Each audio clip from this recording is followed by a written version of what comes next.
कहानियों की अनोखी दुनिया। लाइक करें, सब्सक्राइब करें मेरे चैनल को और ऐसे ही दिलचस्प अनोखी कहानियाँ देखते रहें। मजेदार सी कहानियाँ आपके लिए।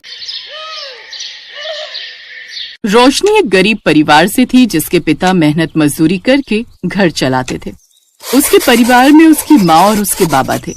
रोशनी गांव के ही सरकारी स्कूल में तीसरी में पढ़ती थी। एक रोज जब वो अपने स्कूल में लंच करने बैठी हुई थी तो उसने अपना टिफिन खोला जिसमें 2 सूखी रोटी रखी हुई थी, साथ में थोड़ा सा नमक रखा हुआ था। ना तो उसके साथ अचार था और ना ही कोई सब्जी। ये देख रोशनी उदास हो गई। क्या यार, आज फिर सूखी रोटी। ये नमक के साथ रोटी खाकर तो मैं तंग आ चुकी हूँ। तभी रोशनी की सहेली काजल उसके पास आई। ए रोशनी, ये ले कुरकुरे खाएगी? कुरकुरे? ये कैसे होते हैं? अरे खाकर देख, ऐसी मस्त चीज नहीं खाई होगी तूने। कमाल के होते हैं, ले खाकर देख। मेरे बाबा ने सुबह स्कूल आते वक्त दुकान से दिलवाए थे। काजल उसे थोड़े से कुरकुरे खाने को देती है जिसे खाते ही रोशनी खुश हो जाती है। लेकिन वो थोड़े से ही कुरकुरे थे और उसे भूख जोरों की लगी थी, इसलिए उसने अपनी रोटी निकाली और उसके अंदर कुरकुरे भरकर उसका रोल बनाकर खाने लगी। रोशनी जैसे ही वो कुरकुरे रोटी के साथ खाती है तो उसका स्वाद उसे बड़ा ही स्वादिष्ट लगता है।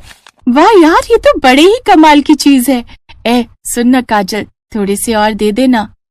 हाँ, ये ले। रोशनी ने दूसरी रोटी भी कुरकुरे के साथ खा ली। दरअसल रोशनी का परिवार गरीब था और सब्जियों के दाम आसमान छू रहे थे और उनकी इतनी कमाई नहीं थी कि वो इतनी महंगी सब्जियां बनाकर खा सके।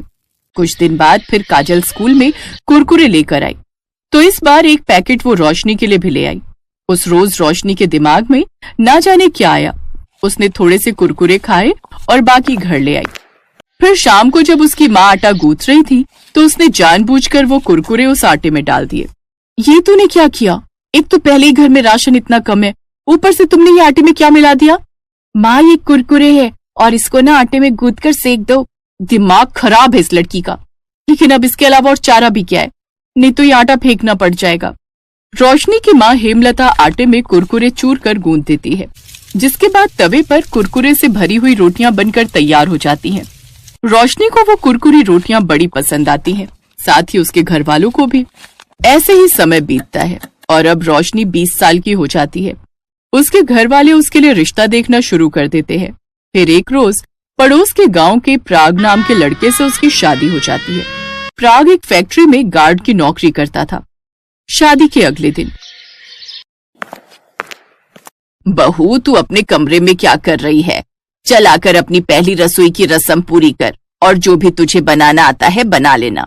जी माँ जी, मैं बस 2 मिनट में आई।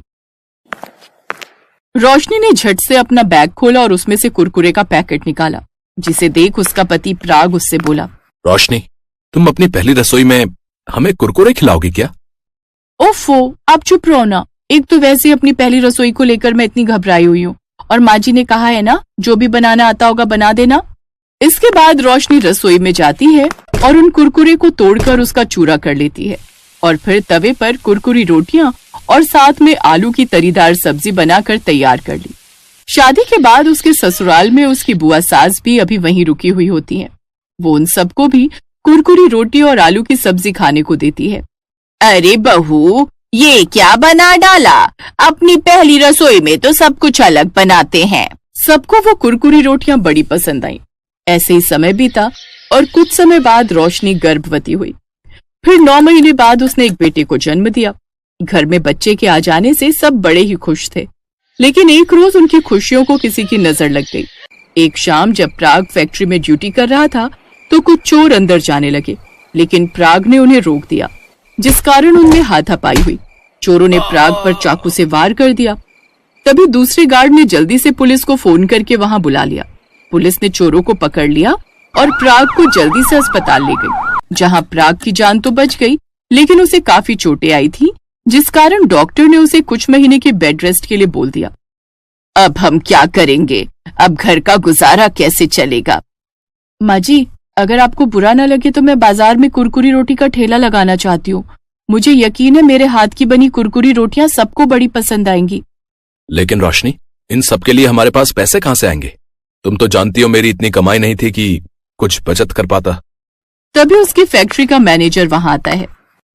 प्राग, जिस बहादुरी से अपनी जान पर खेलकर तुमने उन चोरों से मुकाबला किया और ईमानदारी से अपनी ड्यूटी निभाई, उसके लिए मालिक ने तुम्हें ये 50,000 का इनाम दिया है। ये सुनकर वो सभी बड़े खुश हुए। अगले दिन से कुछ पैसों से रोशनी जरूरत का सामान ले आई। अब वो उस ठेले पर कुरकुरी रोटियां बनाकर आलू की सब्जी और धनिये पुदीने की चटनी के साथ बेचने लगी। उसके ठेले पर ग्राहकों की भीड़ लगने लगी। अब तो उसके गांव के साथ साथ दूसरे गांव के लोग भी वहां आने लगे। बहुत तारीफ सुनी है तुम्हारी इस कुरकुरी रोटी की। बहुत तारीफ सुनी है तुम्हारी इस कुरकुरी रोटी की। हमें भी तो चखाओ भाई। वैसे कितने की है ये प्लेट? भाई साहब, सिर्फ 20 रुपए प्लेट। अरे वाह, इतना कम दाम। मेरे लिए लगा दो एक प्लेट। ग्राहक ने जैसे ही उसके हाथ की कुरकुरी रोटी खाई, उसका स्वाद वो भुला न सका। अब तो जो भी एक बार उसके ठेले पर आता, वो हर बार आता। अब रोशनी की अच्छी खासी कमाई होने लगी। 4 महीने बाद प्राग भी पूरी तरह ठीक हो गया और अब उसने भी गार्ड की नौकरी छोड़ दी और रोशनी के साथ उसके ठेले पर उसका हाथ बटाने लगा और अब वो खूब पैसे कमाने लगा।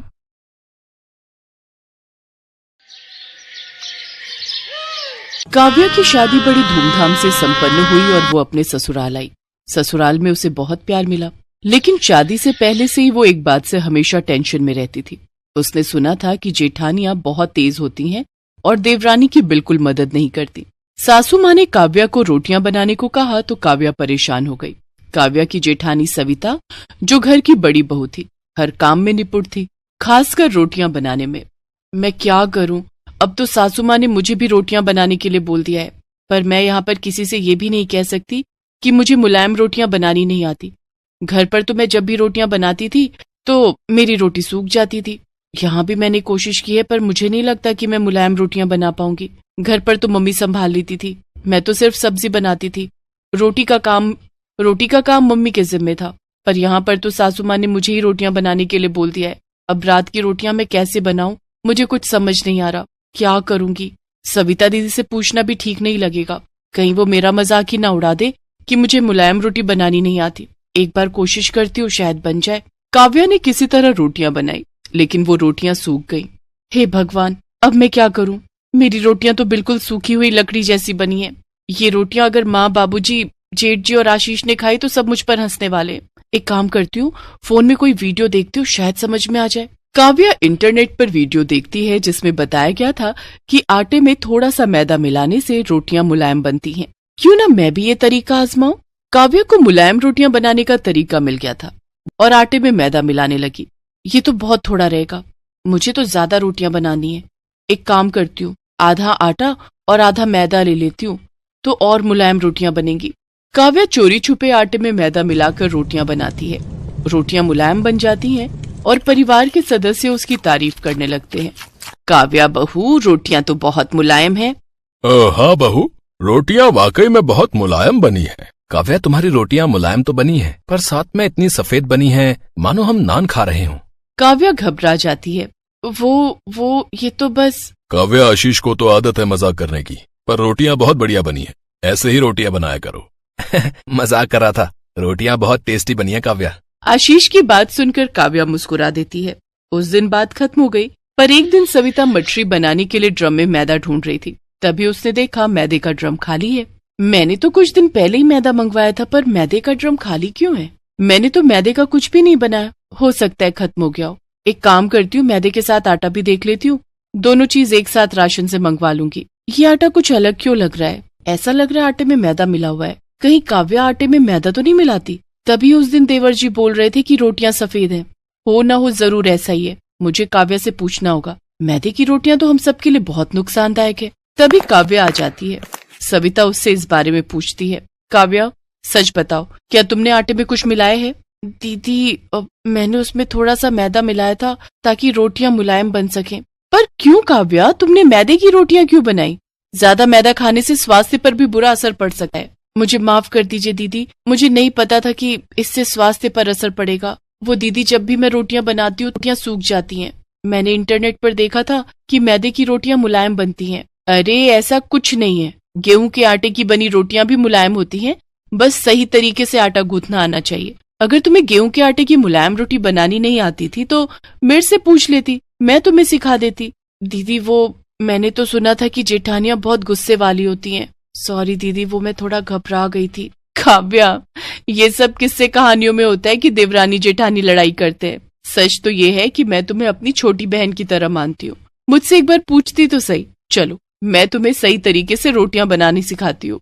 थैंक यू भाभी। अरे इसमें थैंक यू की क्या बात है, तुम मेरी अपनी छोटी बहन की तरह हो। देखो, आटे को अच्छे से गूंथो और पानी को धीरे धीरे मिलाओ। ऐसे रोटियां मुलायम और स्वादिष्ट बनेंगी। सविता काव्या को सही तरीके से आटा गूंथ कर रोटियां बनाना सिखाती है। कुछ दिनों बाद काव्या भी सविता की तरह मुलायम रोटियां बनाना सीख जाती है। परिवार में किसी को भी इस बारे में कुछ पता नहीं चलता कि उन्होंने मैदे की रोटियां खाई थी।